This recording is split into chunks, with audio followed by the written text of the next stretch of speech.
ikan sumbat kelapa ni memang the best lah. Selain pada ikan sumbat sambal macam biasa tu, kita juga boleh buat cara macam ni. Nina selalu makan mak Nina orang Jawa.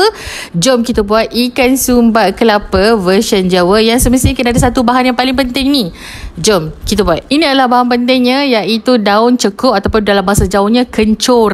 Kena pakai ya. Okay, jom kita start blend. Asam jawa, belacan sikit, masukkan dalam blender. Lepas tu letaklah daun cekuk ni bersama dengan batang ni sikit. Lada besar secukupnya. Nak pedas nak tambahkan lada yang pedas ni. Okey, lepas tu bawang kecil, bawang putih dan juga kunyit secukupnya lah. Lepas tu kita letak dekat kelapa muda yang kita dah siap parut tu. Garam, gula perasa.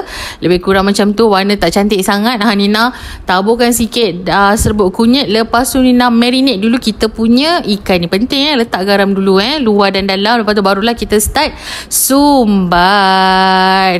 Senang doa. Buat ni memang senang je. Lepas tu boleh terus bakar. Nak bakar-bakar, nak goreng pun boleh juga. Tak ada masalah. Dan siap ikan sumbat kelapa version Jawa style ni. Selamat mencuba. Bye-bye.